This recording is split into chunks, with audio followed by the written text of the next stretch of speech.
Well, you've certainly seen ads about Oregon's homeless crisis, especially when it comes to the competitive race for governor. The candidates know that homelessness is a top priority for you voters, and so do we. And that's why our Blair Best is sitting down with each gubernatorial candidate to see how they would handle the crisis if elected. We heard from Republican Christine Drazen yesterday. Tonight, it's Betsy Johnson's turn. Betsy Johnson, who's running for governor unaffiliated from any party, sees homelessness in Oregon as a humanitarian crisis. It's a mess. You can't go anywhere in Portland and not see the effects of urban decay here, and it's tragic. In one of your recent campaign ads, it shows you driving down the street, passing tents on the sidewalk, and I think you say something along the lines of "no more tent cities."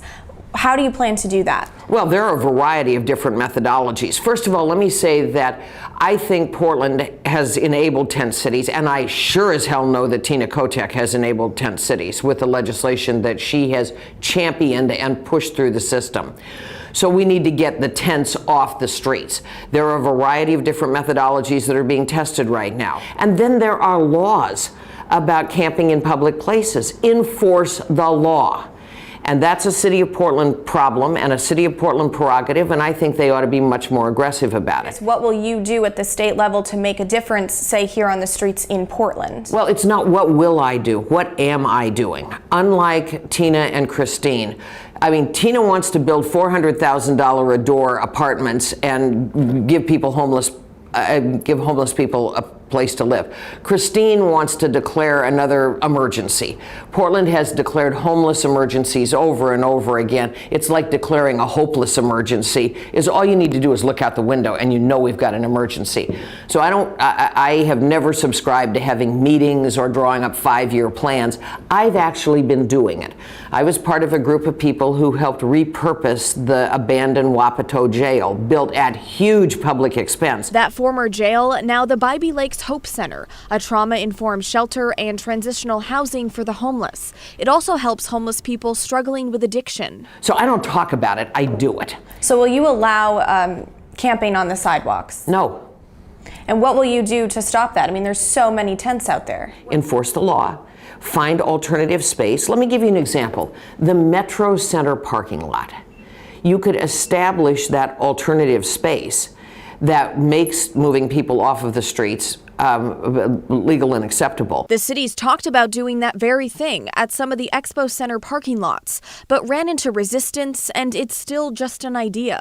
Johnson says she will also work to repeal Measure 110, which voters approved in 2020, decriminalizing personal possession of illegal drugs. Drugs are at the root of every urban ill, as I see it.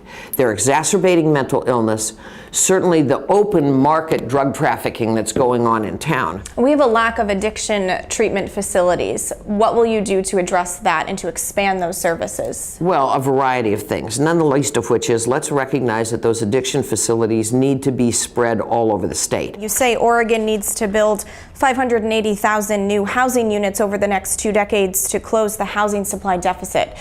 How do you plan to do that? Well, one of the things is to reduce the regulatory burden. Affordable housing is not $400,000 a door. And with all of the regulations and the impediments and the paucity of developable land, we are driving the costs per unit through the ceiling.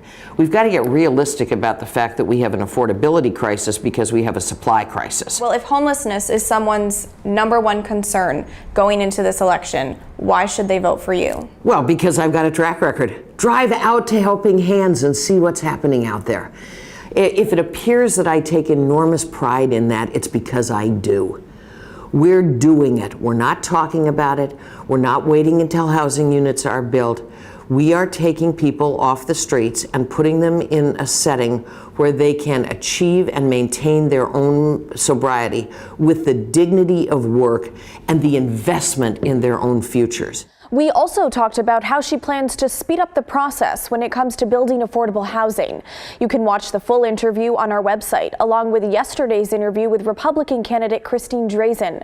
Now, next week, we sit down with Democratic candidate Tina Kotek. Blair Best, KGW News.